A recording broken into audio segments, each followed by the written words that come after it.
everyone, Millicent here. Welcome back to the channel and I hope you're having a good day today.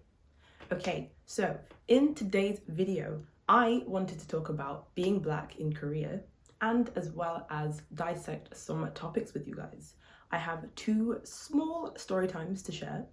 I wanted to talk about people's reactions and I wanted to talk about my actual hair and as well as some advice and some beauty standards that I've noticed. So stay tuned and let's unravel this together.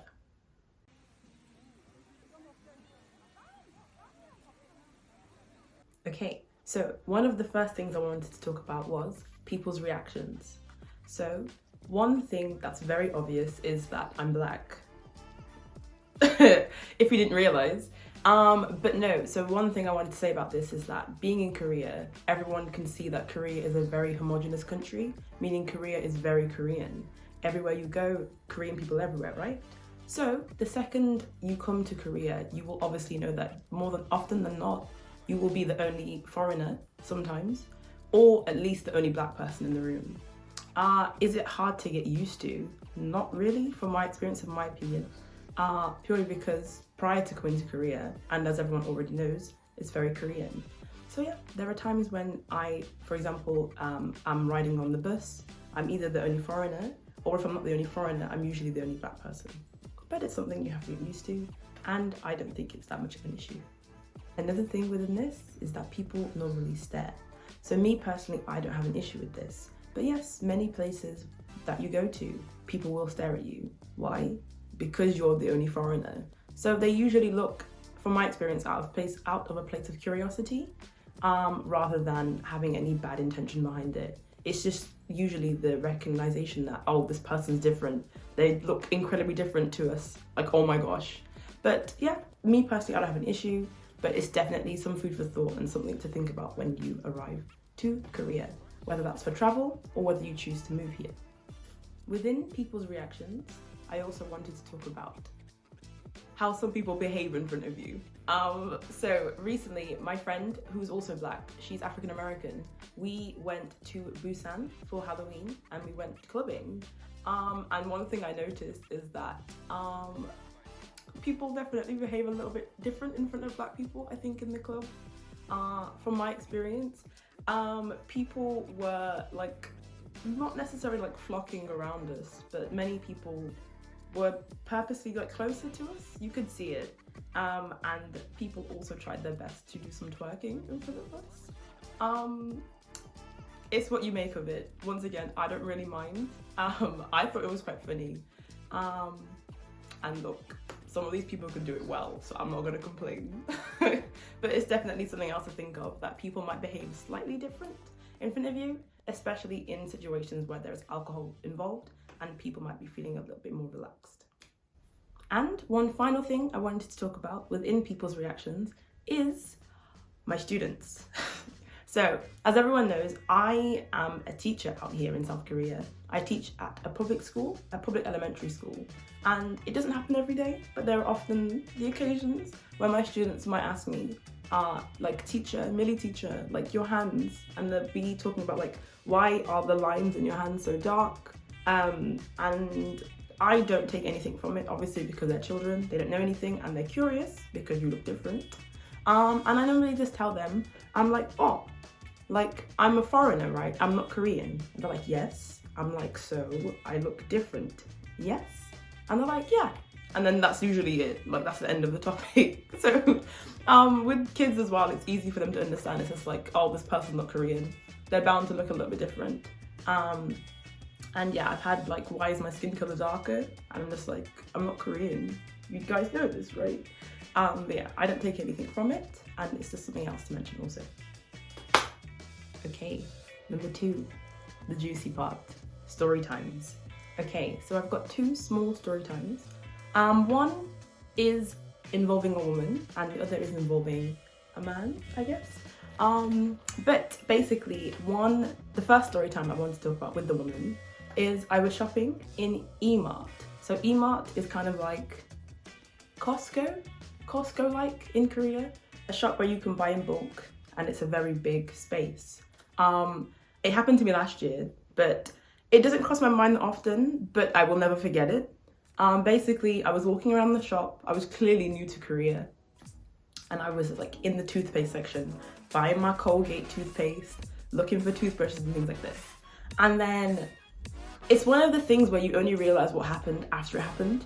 But basically, I was like on my phone looking at my shopping list of things I wanted to get done and things I wanted to buy in the shop. And I heard like footsteps come up to me, and afterwards I heard them like run off, and I didn't realize what happened. But then like, it's the kind of moment where after I heard the footsteps, I realized what happened. But basically, I heard like women like, giggling.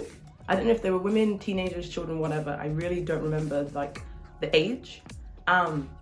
But yeah, I remember that I was like looking at my phone, and basically someone had like put their hand like in my hair. So I didn't currently have this wig. If you've seen older pictures of me or other videos of me, I had kind of like an afro-ish kind of hair, like big curly hair. So this female took it upon themselves to like put her whole hand like in my head, feel the hair, and then dip. She didn't ask me any questions about my hair, like why is it different, can I touch? She just took it upon herself to put her hands in my head top and dip. And then afterwards I was just like, did anyone see that?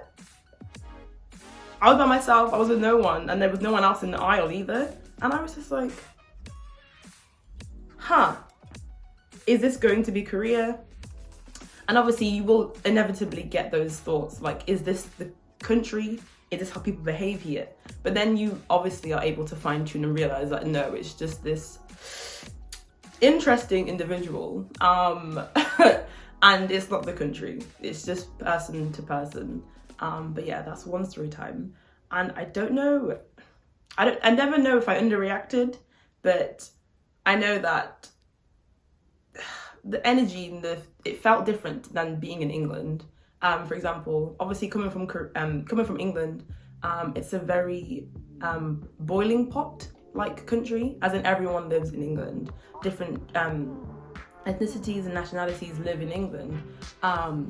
So coming to Korea from that, obviously I knew once again that I would be like the only foreigner or like black person sometimes in a space.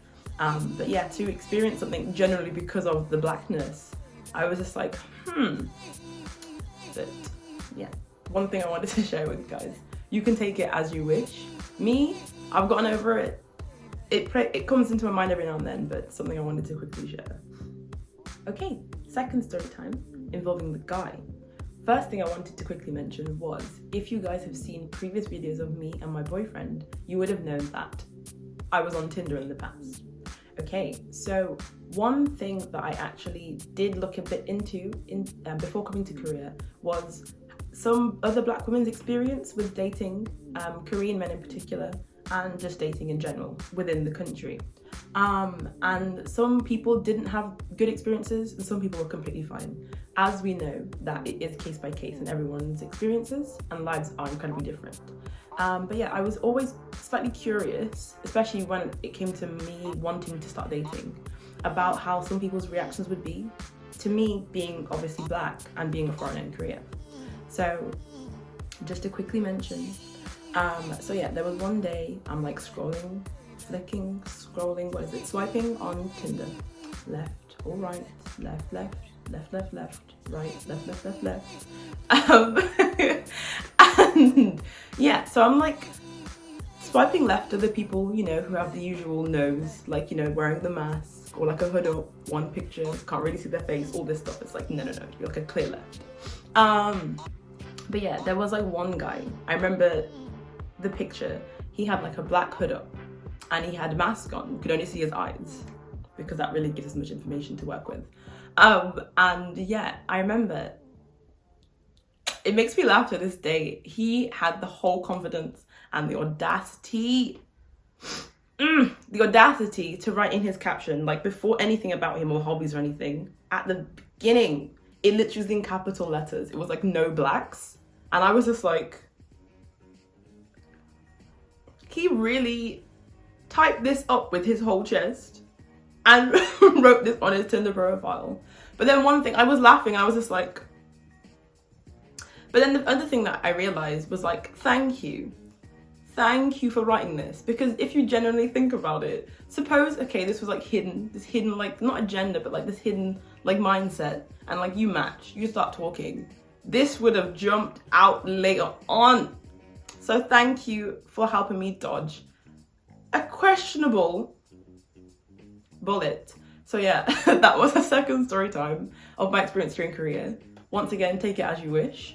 Let me know what you guys think in the comments below. I'm interested to see your take on this. Number 3, hair. So, as many people know, this is not my hair, but as for my hair underneath, my actual hair underneath, I wanted to talk about what it's like trying to get products to like wash and maintain my hair. So one thing I did before moving to Korea was bring a lot of black hair products with me. As I knew that obviously with Korea being very Korean, there might not be the opportunity for me to buy hair products for my hair. So yeah, I would bring like shampoo, and I brought like conditioner, like leave-in conditioners and things like this.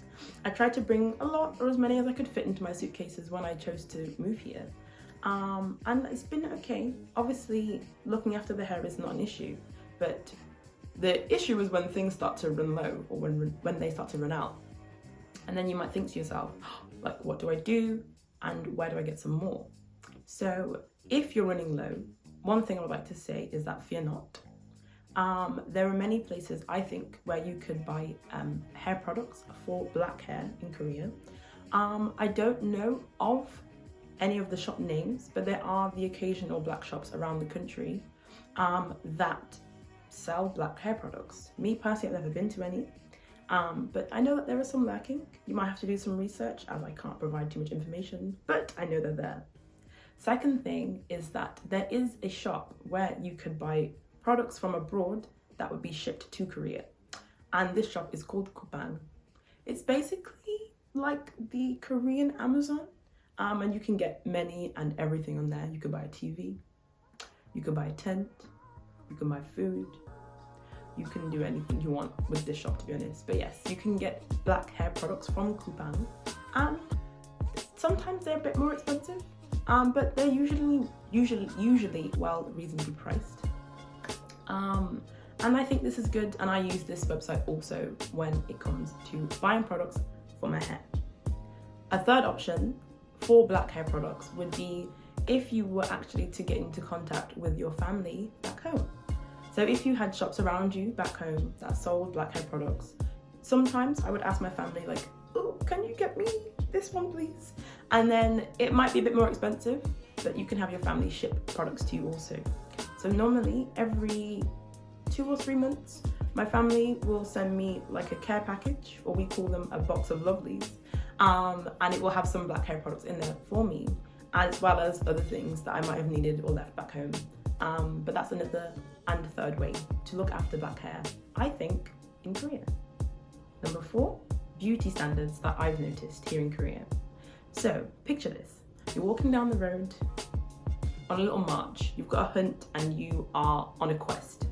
You go to the occasional Olive Young, or you go to the occasional La Labla, which are beauty brands here and franchises here in Korea. You're trying to find lipstick and mascara, you want to look cute, you want to do your best. And you start to see a pattern within the models used within these brands and the branding. They usually have lighter and whiter skin, and they usually try to focus on like Eurocentric features. So for example, like lighter hair, bigger eyes, and usually, yes, like lighter and whiter skin. So depending on the person, you could take offense to this and wonder why they're not trying to cater to people of darker skin colors. But once again, I think one key thing here to remember is that obviously every country has different beauty standards, where unfortunately many have ones that are focused towards whiter complexions and whiter features. And Korea, in my opinion, happens to be one of the countries. As I said, me personally, I don't take offense to this, as I already knew that some of these differences before coming to the country. And yeah, I don't feel offended, me personally, as I'm pretty secure in my definition of beauty, and I'm pretty secure in knowing that I'm pretty cute. But yeah, one thing I wanted to mention is some of the compliments that you might receive from Korean people. So I've had many times that you have a very small face. To me personally, I was very confused when I first had this compliment. I was thinking, I don't understand. But yes, many people here like to see, I guess, a slimmer or smaller face. And when I heard it, I was just like, what? No, I don't know. But yeah, that's one compliment you might hear or see a lot here in Korea, that you have a smaller head or a smaller face. Another thing you might get sometimes is that people will tell you that your hair is very beautiful. And obviously, why would you not love this as a compliment? So obviously people will say this, obviously because your hair is incredibly different to everyone's. And by that I mean the usual curly, or like signature black hairstyles. So yeah, the curly, kinky, or coily hair types. People will usually say to you like, oh, your hair's gorgeous. And they will sometimes ask you, or not ask you, if they can touch your hair. I've had it a few times when coming home and I'm in the lift coming back up to my apartment, and I will be talking to an ajumma, an old lady, and she will ask me like, oh, like, is this your real hair? And she's like, oh, can I touch it? And it depends on the person if you say yes or no. But yeah, that's one more thing to take into consideration, and something that I've experienced a lot here is the, can I touch your hair? Is it your real hair? And oh, 예쁘다. So like, oh, it's so pretty, or like, you're really pretty. Some food for thought. Last one, number 5, advice. So, being a woman of colour already residing in Korea, I wanted to give some advice to other black women and other women of colour also. So one thing I definitely wanted to mention was that regardless of whether the things that happen to you are deemed as good or bad, never ever forget that you are beautiful just the way you are. Sure, some people here might have different perceptions and different standards of beauty, but never ever forget that everyone is beautiful in their own way, and no one can ever take that away from you. Like, ever. Also, if you're coming from a country that is kind of like a boiling pot, for example, where many people are mixed in together, for example, Australia or the UK or the US or other European countries, obviously we are used to people being mixed and like having, being surrounded by different nationalities. But if you're traveling to or moving to Korea, don't forget that Korea is incredibly homogenous. In other words, Korea is very Korean. So yes, there might be many a time where you are either the only foreigner, or if you're not the only foreigner, you might be at least the only person of colour, or the only black person in particular. And I wanted to definitely say that this, for some people, could make them feel uncomfortable, but I want to try to encourage you to turn it on its head. See it kind of as a celebration, as in, wow, I'm the only like version of me, I'm the only version of myself in this space. Like, no one else is like me, no one is similar to me, and I think it should definitely be something that is celebrated and looked positively upon, rather than something that is the cause or like the root of anxiety. Because yeah, don't get me wrong, there could be some times where, especially in the beginning, if you feel uncomfortable being the only one of your kind, for example, only woman of colour, only black person, etc., in a space, but over time you definitely get used to it and you start to see power in it instead. For example, as I said, like, it's just me in this space, no one is like me, and it encourages you to be the best and most authentic version of yourself.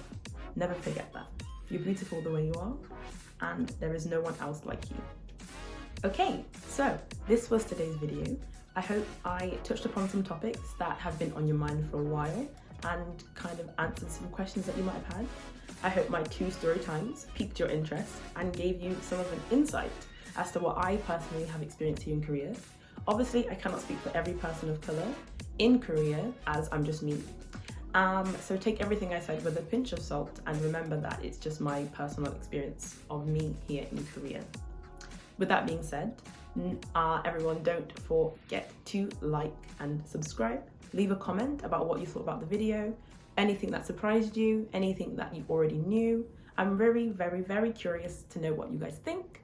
I hope you enjoyed the video and I will see you next time.